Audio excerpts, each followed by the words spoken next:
In today's episode, I am talking to the fabulous Katie Cope, and we are talking all about why the world needs more women-owned businesses.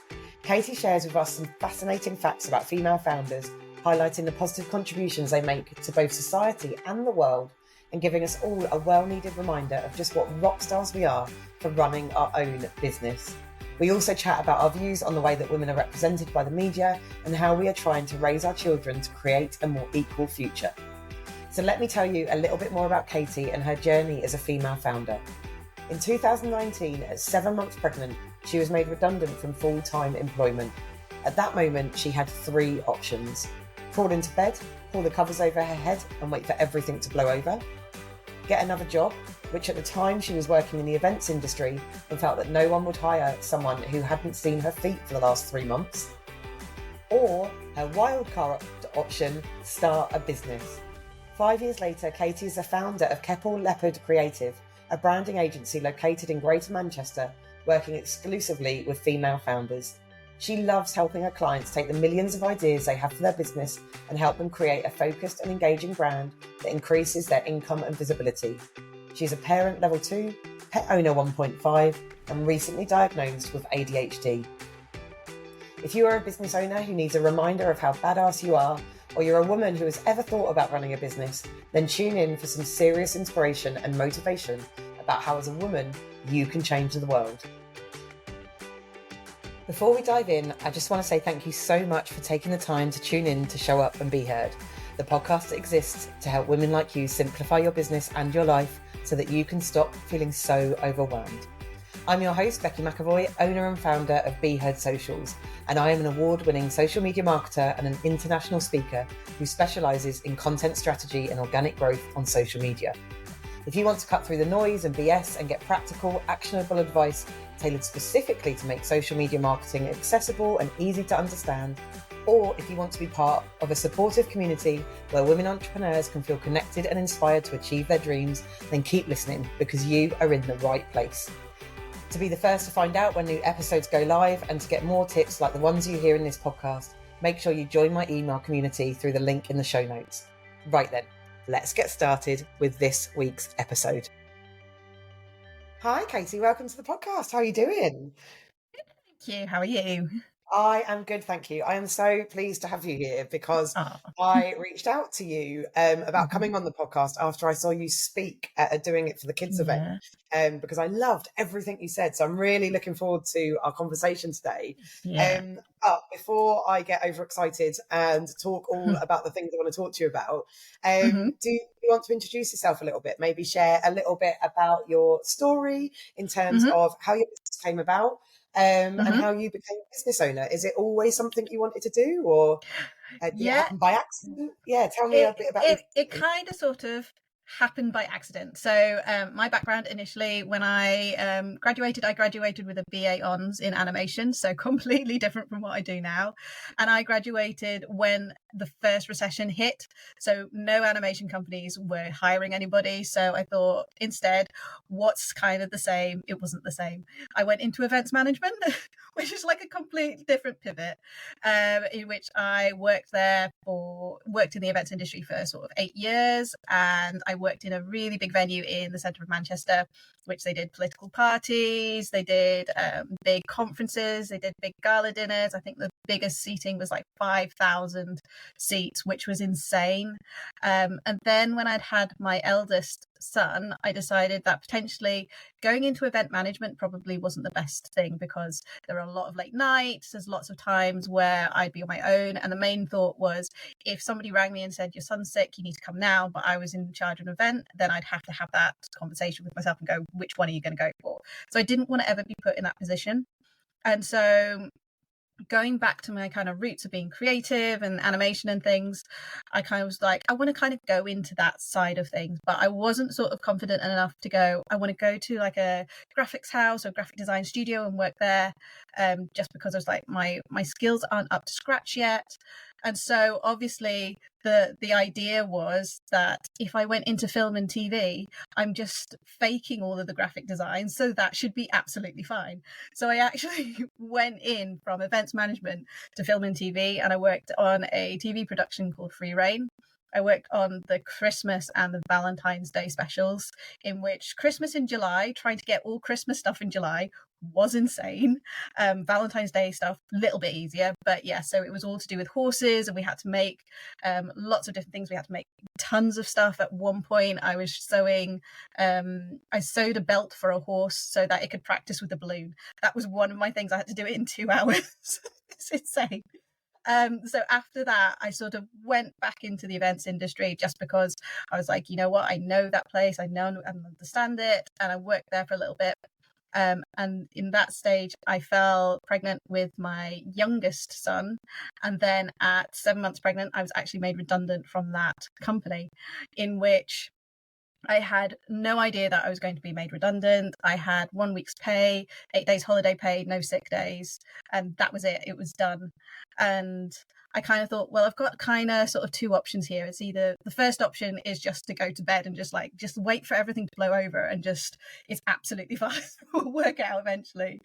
The second option was, let's go and find a job, in which at 7 months pregnant, when you haven't seen your feet for a few days, you're just like, this is not going to happen, is it? Nobody is going to hire you at this kind of stage. And then I had this really wild card option of, or you could start a business. And way back in school, in like my last year of school, it was like sixth form school, that I'd done like this entrepreneurial thing where I was part of a team and I did marketing, and I'm sort of like, or I could do a business. And so literally I was made redundant on the Monday, and by Friday I'd set up a business just offering kind of graphic design to small businesses. And it was literally like, let's see if this works. If I get any income from it, amazing. If I don't, I'll just get another job. And then I had my youngest, and then it kind of came back around like a year later, and I was just like, well, what do you want to do? Do you want to go and try and find another job, or do you want to keep going with your business? I was like, actually, I kind of like being a business owner. So I thought, you know what, I will go and be a business owner. And that was in March 2020, in which we all know what happened then. So then I was sort of looking after a newborn, as well as homeschooling my eldest because he had just started school, and running a business at the same time. And then literally my goal then was, let's just survive this, whatever this happens. So we actually managed to survive that.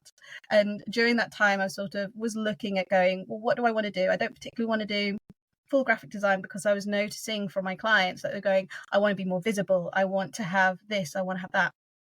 And I realized that just graphic design alone is not going to get them where they wanted to be, which is where sort of my interest in branding and all of that side of things and the strategy behind it came.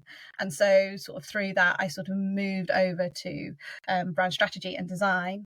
And then eventually sort of I looked at some things. I read the Rose review, which was insane, which we'll probably go into in more depth anyway, and saw that like female founders have bigger challenges with just running a business, let alone just having a business anyway.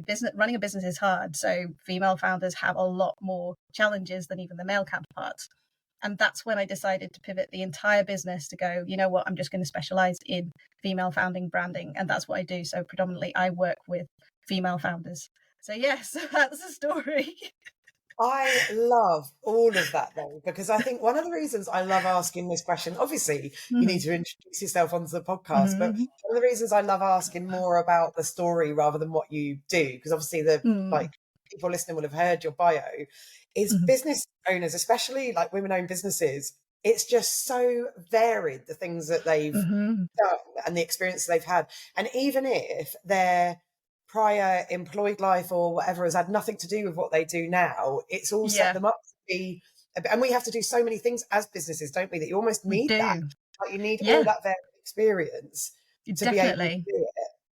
But also I say quite a lot where, you know, I'm sure we'll talk about this more as the episode goes on, but where people will go, oh, I don't want to hire a mum, or I don't want to do this because, you know, like if they get their child is sick, that will become their priority. But like everything you were just saying, then I was like, do you know what, mums make it happen, mums make it work. We really do. Yeah And it's like being a mum and a business owner makes me better at what I do, not worse, because exactly. So I love everything about that, and I think it leads very nicely into what we are going to talk about today. So the talk that you gave, and I'm going to get the title of it wrong, but the talk that you gave to Doing It for the Kids event, it was an in-person meet up in Manchester, wasn't it? Which was which was wonderful, and I really loved it. But I really loved your talk because it was around, was it 5 facts about female founders? Tell me Yeah, the title. it was like 5 fabulous facts about female founders.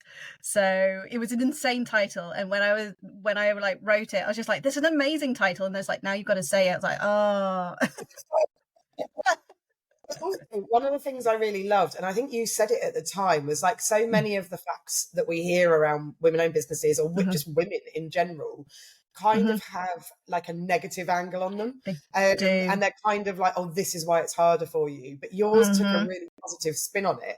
So, Yeah, and the kind of message really of the talk was why we need more women-owned we businesses do. and mums running businesses and all that kind of stuff. Yeah, So, definitely. shall we talk through some of the facts that you shared? Do you want to, Yeah. decide which one to kick off Yeah, so with? I think the very first one that I started off with was that last year, 160, just under 164,000 women started a business in the UK, which was just like, that is insane how many of us started a business. And it's just so wonderful to hear that people are actually starting a business, and it's almost getting to the point where people are just seeing it as like a different career option. It's, you don't have to go down that full career of let's go into employment and work our way up. It's actually, we're going, you know what, I want to make my own money and I want to do my own thing, and I have my own flexibility and holidays and things, so why don't I just start a business? And I think it's just so nice to hear like more females are going into the entrepreneurial world. Yeah, because I'm guessing that must massively be on the rise. Well, each year, I guess Hmm. that must massively be on the rise. Yeah. And I wonder, I don't know whether there are like stats and facts around this, but how many people, the amount of people I speak to on, like just generally in business actually, but also Hmm. on the podcast, that kind of, a bit like you were saying, started their business because they had to, like Yeah. employed life didn't fit around them and they didn't Hmm. necessarily want to be business owners. But like you said, the fact that option is there is just wonderful now, isn't it? I don't know Yeah. how it compares to, and I don't know if you'd know this because I know this wasn't your facts, Mhm. but I wonder how it compares to the amount of men starting businesses Men as is, well. yeah, so I think men's is still higher, but we have definitely increased in terms of percentage. Men are more Yeah, likely to start it, but there's also other things around for men because and this is why sort of when I do branding, this is why I do the brands for female founders, because for men, in terms of them starting a business, the risk is lower for them. So if they get it wrong, or it goes wrong, or they get venture capitalist and they get investment and it just absolutely cans, people kind of go, no worries, don't worry about it, just try again, it's all right. But for women, when they do it, it is literally like, you have got to get it right first time. You have got to make sure that you are perfect every single time you see it. If you do something wrong, then you are going to know about it forever and always, amen. So it's much harder for women to sort of take that leap because there is so much riding on it rather than yeah. men. So more men do still start up businesses, but it is definitely, the percentages are definitely coming up with more women sort of going, you know what, I want to start my own business, which is amazing. And do you think, I don't know if you'd know this, but even just your Mhm. thoughts on it, do you think Mhm. that pressure on women to get it right the first time is coming from like potentially the people funding them or actually from themselves and from just society in general rather than Mhm. like actually there's not oh, I was just about to say there's not anybody that matters telling them they've got to get it right the first time, obviously those Mhm. people matter, but like Mhm. is it more that we get in our own heads about, because I've spoken about this on a few podcast episodes now, I had a real Mhm. light bulb moment around, and it was within my business around failure, when I Mm. suddenly was like, I'm not actually scared of failing at all. Like if it Mm. goes wrong, I'm okay with that. I'll try something different. Yeah. What I'm scared of is what other people Mm. will think of me Mhm. failing. So do you think Yeah. that pressure, or I mean, I guess it's a bit of both, but comes from the funders or the bodies or people that Mhm. actually have a say in business, or whether it comes from just societal expectations on Pressure. women? Yeah, so it is a bit of both. So I definitely think societal pressure is a big thing. And it's things that we've kind of grown up with as women anyway, from right from when we were little. We were told how to act, how to think, who we talk to, where we go, who we speak to, who you shouldn't speak to. So we have had this ingrained in, this is what you do, and we've ultimately had it ingrained to the point where if you go against this, then this is wrong and we're going to be judged for it. And we do get judged for it, and you'll see it like on a daily basis. You will see people getting judged. You'll see I mean, like there was an article out the other day about Taylor Swift and saying that she's not a good role model because she doesn't want kids and she doesn't want to get married. And it's kind of like, but she's a billionaire. I would Yeah. want, if I had a daughter, I would want my daughter to look up to her and go, yeah, we can do other things apart from getting married and having kids. If you want to be married and have kids, great. But if you don't and you want to make money, amazing as well. And so we still have those societal things of women doing things for themselves, and it's just like, it's a bit weird and it's a bit odd and I don't like it. And it is also from the investors as well. So only I think the stat now is 2% of female-led businesses get venture capitalist funding, are successful for ventureless capitalist funding in the UK. And it is literally because there are not enough female on those investment panels, and businessmen don't understand female founders and where they come from, because quite a lot of female founders, their idea is not to make money for the investors. Their idea is, because we want to change the world, we want to make an impact. They're not focused on the money. That just kind of comes as part of it. And for investors, they don't particularly see that as a good viable option, even though it has been proven that we are better, we're better investments than our male counterparts. There's one of the stats that I gave in doing it for the kids was 63% of female founders perform better for venture capitalistic investment than our male counterparts. So we are much better with our investments, but we just don't get the chance to do it. So it's a mixture of the two. Yeah, and that's so insane, isn't it? Like 63, that 63% compared to, what did you say? Was it two? What was the percentage of people who were successful for it? 2%. Or getting the, yeah, Yeah, that's 2%. absolutely insane. And what you were saying, because I was just going to make a point actually, and then you went on to sort of say a little bit about it. It's about women being at the table where the decisions are made, isn't it? So like in that, in those funding decisions, etc. But like when you said about, and that's why we need more women business owners, isn't it? Because we need more women at the table.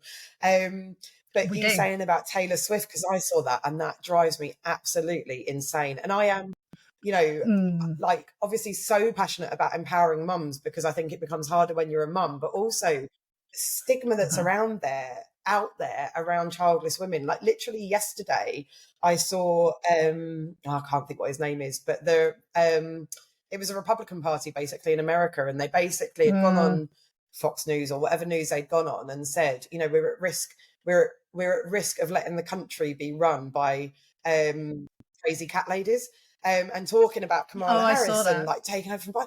Oh my God, how are we still living in a world where it's okay to go on mainstream media in the positions that these people are in? And because he was basically saying, we'd be passing it over to people with no interest in the future of the country. And I'm like, that's what it honestly blows my mind. Like you almost have to laugh, don't you? Because if you don't laugh, you do. spend my whole life furious. Yeah, exactly. You just spend your life just completely annoyed. And I think this is the thing. It's just like when he talks about it, it's just like she's not interested in the future of the country. It's like she's had her own children. She has created the future of this country. She's had her own children. So yes, she is involved in that, and yes, she is interested in that. Otherwise, she wouldn't be going up for this. So yeah, exactly that. And also, like, I was thinking up until yesterday, I had no idea whether she had children or not, because I'd never given it a thought. Because in the same way that I haven't given it a thought whether her male counterparts have got children, it's irrelevant to the job, isn't it? But I think with women, people make it part of the job.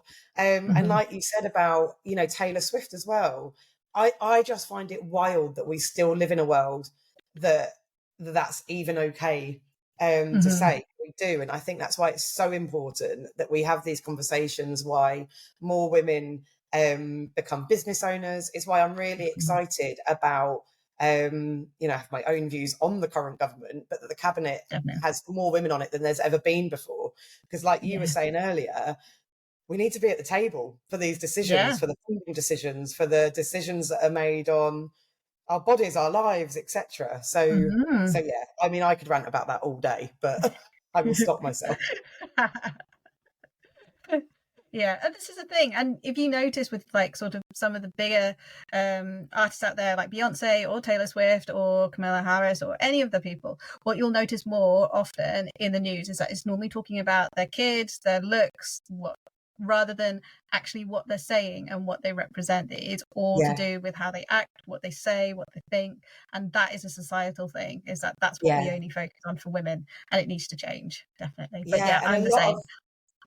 a lot of the time, I think it's because they're threatened by them, aren't they? Because they can't Hmm. attack them on their intelligence or their Yeah. credibility or their worth or all the Hmm. things that make them brilliant. But actually, I think it's frightening to the people that Hmm. are trying to bring them down on the only things which they shouldn't even be able to bring them down on, because they're Hmm. threatened by strong, intelligent women Yeah. um, who know what they want from life, and that might not be what everybody thinks they should want Yeah, from life.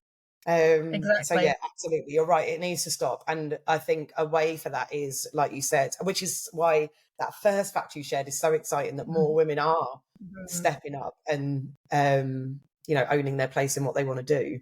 Yeah, Um, definitely. but one of the other facts you shared around as well at the doing it for the kids talk was around what women I think economically give back to the Yeah, world and society. So do you want to share that fact? yeah. So it was if female founders and female entrepreneurs were given the same equal investment, equal opportunities in entrepreneurship, then they would be able to add 250 billion to the UK economy alone. It's just an insane stat. I just feel like that's a proper mic drop moment. Like, just stop the Yeah, podcast. We're done. yeah. Like, just give women more. Yeah, exactly. Just let them do it at the same time, and then we'd be able to add that much to the economy. And that's not counting the male counterparts. That's just female entrepreneurs on Yeah. their own. So yeah. And just think how much of a better place the Hmm. world would be in Yeah. with that kind of money going back into it and being provided for it. I think it's amazing. Exactly. Yeah, it's Amazing. just an insane stat that it could happen. But yeah, so this is all came out in the Rose Review, which was the 2018 Rose Review. And this is what they looked at, and it's gone back to data, and this is the data that it came out with, and you're just like, this is incredible. Yeah, yeah, it is, and it's, but also as a um as a woman who owns a business, hearing it, I think it's really empowering. Hmm. Like because I know there's some people who listen to this to listen to the podcast who don't have businesses, but like just Hmm. find the interview sides of it really interesting, but Hmm. also who maybe haven't thought of it. And I'm not sitting here saying and we should all run businesses, because it's not No. right for everybody, but I think it's empowering as a business owner, because it's Mhm, like, or as a woman who owns a business, mhm. because it motivates you when stuff gets really tough. Go, no, like, I'm doing something amazing, I'm doing something incredible, Definitely. and I'm doing something that will change the world. And I think a lot of Yeah. us, like, wouldn't necessarily think that, but we really are. Mm, And even to people who don't own businesses, like, a lot of the conversation we've had is like, if you've ever thought about it, give it a go, because the worst mhm. that will happen is it doesn't work out and you try something Exactly. different. Yeah, So I live it all exactly. up, and it's really empowering. Yeah, I do. And I think that's the thing, is that it's that scary leap of sort of like, I'm going to do it. And I mean, like, if you wanted to start a business, you don't have to sort of do it the same way that I do it. Definitely don't do it the way that I did it. Let's not be made redundant at 7 months pregnant and then jump in and start a business. I wouldn't recommend that way. But I mean, like, you could do things on the side. You can still have like side and just look at how you do it and figure it all out Yeah. before you make that leap. There's loads of other ways of doing it. And it's still even with people in business, even if it doesn't work, then it's like, that's fine. We can start again. That's the whole point, is that you just start again. I say to people quite often is that entrepreneurship is literally, on a daily basis, you will fail. That is the entrepreneurial daily life. That's our struggle, is that we will fail on a daily basis. And I think it's just, with entrepreneurs, we're just this unique set of human beings that suddenly go, oh, it's fine, and just kind of pick ourselves up and keep going. You have to be pretty resilient, don't you? You And do. I love, I reference her quite a lot, and I'm fairly certain you all know her, but Liz Mosley with her Yeah. rejection challenge, that Oh had yeah. such a profound impact on me when I went to listen to her talk, because it was just that, like, what if we reframe rejection that actually we should be actively seeking it? And I think you have to do that as a business owner, You don't you? do. Because Yeah. you are gonna, it's either you're gonna fail on a daily basis, or you are gonna deal with more rejection than you ever want to in a lifetime. Oh yeah. And that's okay. Exactly. That's Yeah, exactly. That's what entrepreneurship's like. It's just like there's going to be more no's than there are going to be yeses. yeah. Definitely. Yeah, but the things it can lead to, I think I'm very close coming up to my 5 years in business. And Amazing. I just look back at me of 5 years ago and think, oh, there's so many times, a bit like you were saying earlier, actually, Mhm, my business was 6 months old so I started in October 2019. mhm. Got off the ground, flew, went into pandemic and lost most of my clients. Yeah, And like there's so many times along the way that I could have just sacked it all off because it was too hard. yeah, Um, but no, but like, and then I look at the things that I've achieved along the way, and it's just the best mm, thing that I ever did. yeah. Um, It is definitely the best and thing. you, I I mean, think I was just going to say, I think I found like my spirit animal in you when you did your talk. That's why I loved it so much, because I was like, yeah, yes, like, I just want more women to, if it's the right path for them and it's what they want, to mm, just yeah. unapologetically go for it. Yeah, exactly. And I think I put in like one of my posts the other day. I think when I was talking about it, I think I was like, I think entrepreneurship is one of the probably the most stupidest ideas I've ever had, but it keep going. Oh well, All the best decisions are the stupid ones as exactly. well, It's a though, I stupid think. one. Where you're like, why not? Why let's start this when I'm 7 months pregnant. Absolutely Yeah. fine. Well, honestly, I think, and it would be nice actually, because a lot of the people that I talk to now, and the women in business that I talk to now through various different networks or on the podcast or whatever, have very similar stories that Hmm. they were made redundant or their workplace wasn't flexible enough, or basically they were forced into a position where they kind of had to Yeah, do something, and sort of employed life didn't fit around them. But wouldn't it be wonderful that we moved to a point, like you said, ideally you wouldn't be doing it in the way that either of us did it, and you'll yeah, be doing it because you've made a choice that that's the life path exactly. you want to Yeah. go down. Yeah, exactly. I would love it to be like one of those things where it is an option where it's just like either you can go down the employed route or you can start entrepreneurship. And Yeah, that's something that like I instill in my boys anyway, is sort of I kind of get them to sort of think entrepreneurship because the eldest one is thinking it's just like how he's sort of going, I need some more pocket money. I'm like, well, how are you going to make that then? And so I'm already kind of trying to train him sort of like think about it. yeah, I'm not just going to give you the money. Think about how you can make money, because I yeah, want him to have that entrepreneurial kind of spirit and have that sort of feeling. And it's like it's that option instead of feeling like this is the only thing that I can do and I don't have any control over it. It's just like no, you can step outside of that box and you can have control of what you can do and just kind of yeah, go right. Well, what we're going to do next? How can we make this work? And I yeah. really, really want both my boys to sort of have that kind of spirit. I mean, they're super, super confident, which probably we need to break that down slightly at sort of 9 and 5. But but still, I still want them to have that kind of idea of they can do other things apart from just the 9 to 5 The and going traditional that path. route. Yeah, exactly. Yeah, it's funny, isn't it, when you say about the confidence, because I think that so I've got a boy and a girl. He's 10 and she's Mhm. 7, almost 8. And especially, well, with both of them actually, I look at them and I'm just like, oh, I want to, like, you are going to change the world one day with the sass and confidence Yeah. that you've got. Oh I yeah. need to not control that, but I also need Yeah. to survive parenting you. Exactly. Exactly. It's just like I need to be able to parent you without you being too super confident, Yeah. but I want you to be confident. And also, I want to not have a complete breakdown. Exactly. But no, I love that. And I think it's really interesting with children, isn't it? Because, well, in lots of ways, I'd be interested to know actually, because I've found it really interesting as a very proud feminist raising children. And like I said, I have a boy and a girl, and it's just Mm. been so eye opening. Is there anything you do with your boys at all? And I don't know whether you do things subconsciously, but I think it's really interesting. You know, the conversations we're having about more women need to be at the table, but also as a parent, I feel a real responsibility, especially with my son, to raise a man who Yeah. isn't the men of the majority of the men that we have on at the table at the moment. Like, is there anything you Yeah. do with them? Sort of talk Yeah. about what we've been Yeah. talking about today? Yeah, so a lot of the time, sometimes every so often they will kind of say, because they'll hear it from school and stuff, and say like, girls can't do this. And I'm like, excuse me, girls can do that. And they're just like, okay. So there's these little tiny moments where they sort of go, girls can't do this. It's like, yes, they can. don't know. Yeah, Other things that I do with them as well is like chores. Biggest thing for me is chores for them, because yeah, it's one of those where either chores or looking for stuff, because neither of them are very good. They sort of stare at the thing and go, it's not there. So I'm like, right, I'm not helping you out on this. You are going to learn how to look for things, and yeah, your future partner will thank me for this. So yeah, so they do take responsibility, and it's very much like, if you can't find it, that's your own fault. This is your responsibility. It's your stuff. And so, yeah, yeah, so I'm trying to instill that sort of almost the kind of things that women would be more responsible for, in sort yeah, of the chores, learning about that side of things. Is just like, no, I want you to be able to see all of these things happening as well. It's not just a yeah, woman's job, it's also your job as well as a yeah, person, as a human being. This is how the household runs. yeah, So, yeah. yes.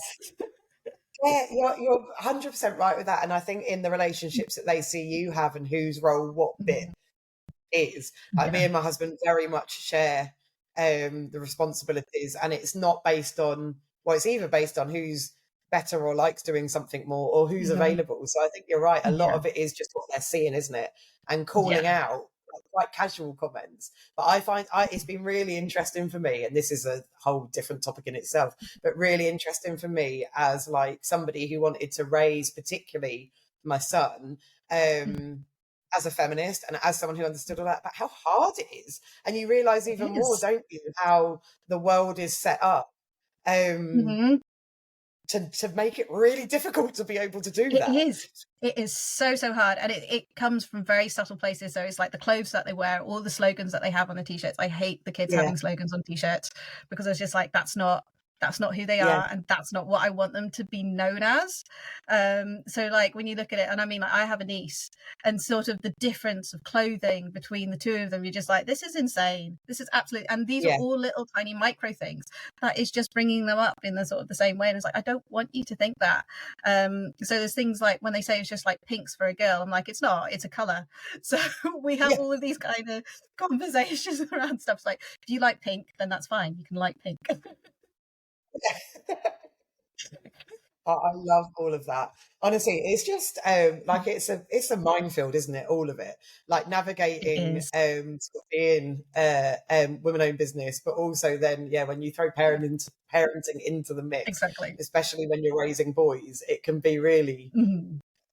Yeah, fascinating. We'll use the word it fascinating. can. Yeah, it is um, fascinating. Okay, so I will stop talking about parenting because, again, much like most of what we've spoken about today, I could rant about it all day or talk about it all day. But there is one other fact you shared at the Doing It for the Kids talk, which I would love for you to share here. So, do you want to talk about the unicorn status, which I think is an amazing name just in itself? Yeah, it is a really amazing name. And the what actually happened was, in between 2020 and 2021, there was a 400% increase in female-led businesses actually becoming unicorn status. Now, unicorn status means that when you're a startup, your actual valuation of your business becomes over $1 billion, which is absolutely fab. It's also absolutely fab that female entrepreneurs managed to do this whilst we were in a pandemic. It was between 2020 and 2021. So that is absolutely incredible. That is just unreal, isn't it? And I just think this whole conversation, and I've said it a couple of times now, but this whole conversation is just really empowering about what we can achieve and how we can change the world. And I really hope anyone listening kind of takes that from it as well, because I just think Mhm. it's so positive. It is 100%. They can definitely, definitely do it. If you're thinking of starting entrepreneurship, then 100%. Just give it a go. Yes, definitely. And if you are currently doing it, take this as a well needed reminder that we are just blooming rock stars for having our own business and showing up and doing all this amazing stuff. Because, yeah, on those down days, use this as your motivation, your inspiration of how Mhm. powerful we all really are. Yeah, definitely. Which I feel like is probably a nice place to kind of um, well, not end the podcast because I do have a couple of other questions to ask you, but just end that Mhm. conversation. Mhm. Just before we go, I did want to ask you, the podcast is called Show Up and Be Heard. So I Mhm. like to ask everybody who comes on this question, because I Mhm. always find the answers really interesting. So what things help you show up in your business, and what tips would you give someone else to do the same?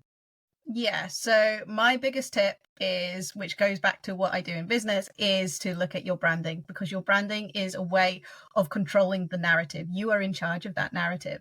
So I really, really like telling people, if you look at your branding, look at what you're saying, look at how you present yourself, then that's going to give you a whole load of control in how you present yourself. And it's going to give you much more confidence as well, because you're not trying to get to everyone. You're not trying to please everyone. You're trying to please a certain amount of people. You're going to be talking about certain things, not everything. You don't have to be an expert in every single thing. So 100%, I would say, go back to your brand, look at what you want to put out there and go for it. Yeah, and I absolutely love that because I would 100% agree with that. And also, it's just very much like, it just very much shows, isn't it, that your brand is so much more than your colors and your logo and like Oh, the yeah. traditional things people see it as. And you share some really, really lovely content around that as well. So I highly Mhm. recommend giving Katie a follow because she shares some really like just sometimes like some quite thought-provoking stuff as well about how Mhm. you do want to show up. So I love that. Okay, so my next question is what advice would you go back and give yourself in the early days of running your business? Oh, so I think one of the things that I am just learning, and it's still something that is a learning curve, is I would follow the profit first method. So everybody's people will hear about it in the entrepreneurial circle, and it sounds really strange that you pay your profit first and your salary and tax, and then everything else comes afterwards. And it is still something that I'm still learning, because it is a bit scary, sort of like I'm paying myself first and not paying my business expenses.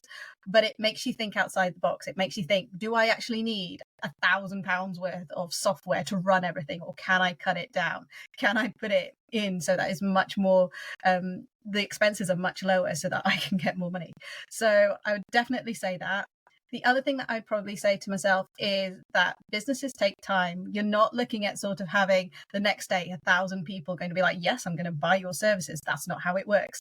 Usually you put stuff out and it is crickets, and you're just like, where is everybody? Where's everybody gone? That is business. That is normal for business. So I would say, ultimately, don't worry. That's what business is. And that ultimately you're building a business to last longer than 24 hours. You're building a business to last a legacy, a lifetime, probably further than even you would go with it. So you're building a business for that rather than just very quick wins. So those would probably be my two things. Amazing. And they are two brilliant, brilliant things. Did you read so have you based it on the Profit First book? Have you read the book? Yeah, Yeah. because I've heard lots Yeah, about it. I've definitely. never read it, but I've heard lots about it. Mhm. Yeah, it's really, really good. And it's really interesting way of looking at it. But it also makes a lot of sense, is that ultimately you are the person that runs your business. And if you can't sustain your business, then your business ends. That is the Yeah. end. And you're ultimately the person that's going to be running everything. So you've got to sustain yourself first before the business. So yeah, Yeah. it does make a lot more sense. Definitely. And it really makes you think about how much you actually want to earn, but in the, like that you actually want to take home, because it's one of my, and I won't go off on it now because it's a big soapbox issue, but it's one of my things when you see all the stuff about 5K months and 10K Mm, months and whatever, and no one's talking about how much it mhm. cost them, how much Well, they yeah. spent on ads, how much they were spending on a team or Mm, outgoings or whatever. Like, yeah. I want to know what profit people are making. Like, that's Yeah, what I exactly. want to hear. Yeah, I think I did a post like a few weeks ago that actually said that I've made 30K, but actually if you flick through it, it's 30K in 5 years. So, and I'm absolutely fine with that. Is that actually it makes sense for my business, because there are other things happening. I'm a mum, so I'm going to be growing. My business is going to be growing slower. I'm also trying to learn stuff at the same time of how on earth do you run a business? I didn't have any kind of business knowledge before this came in. I was also starting with zero investment, so everything that I was putting into it was my own money. So of course it's going to grow much slower than somebody that's possibly had that chance to sort of go and run. And it's one of those, whenever I see these posts, the same as you, where it's sort of like 10K months, 20K months, it's sort of like, yeah, but did you spend like 19K on getting there? Because otherwise, what's the point in telling me that? I want to see what your expenses are. 100%. And I saw your post on that actually, and I loved it. Because yeah, you're right. Like turnover wise, we could be earning significantly less, but profit Yeah. wise, we could be smashing it compared to other people. Exactly. So yeah, I love that Yeah. piece of advice. And I might actually order myself the book because, like I said, I've never Yeah. actually read the book, but I've Good. heard lots of things about it. So I love that. Thank Yeah. you so much, Katie. Can No you tell worries. everybody where they can find you, and if you have any like an email list or any free resources where you can help people, please feel very free to mention them as well. Yeah. So you can find me. I'm mostly on Instagram, so you'll find me at Katie at Keppel Leopard. My website is, which I'm sure that you'll tell them anyway, is keppelleopardcreative.com. And I do have some freebies. So I have a freebie on my website, which is called the Free Female Founder's Guide to Branding, and it literally tells you everything you need to know as a female founder, all about branding. And I have also lots of other services from one-to-one, and also I'm going to be launching a branding course in September, in which it's going to literally take you through the exact process that I use for my one-to-one clients. So you will learn about the strategy as well as the design as well. So I'm going to teach you design in that course as well. Yeah. Amazing. Well, I will link to all of that in the show notes so you can go and check all of that out. And like I said, do go across and connect, because I love all your content, and I love like the honesty of posts like the 30K one that we were just talking about, but also, like I said, there's some really thought-provoking stuff as well around brand and how you want to do your brand. So yeah, please do go to Katie a follow. But yeah, thank you so much for joining me today. No worries. Not a problem at all. Thank you so much for listening to Show Up and Be Heard, but please don't go without telling me your name. I genuinely love meeting new people and making new connections. So if you don't already, I'd love it if you'd come find me on Instagram, LinkedIn or Facebook and drop me a message to say hello and let me know what you thought of the episode. The link to all my socials are in the show notes. And of course, if you enjoyed this episode or found it useful, then I'd really appreciate it if you could take just a few minutes to give it a review on whatever platform you are listening on, because every one I get really does make me do a little squeal and a big happy dance. Finally, more than anything else, please always remember, realizing that you're not actually meant to do this stuff alone is the first step to making it easier. So I'll see you next time.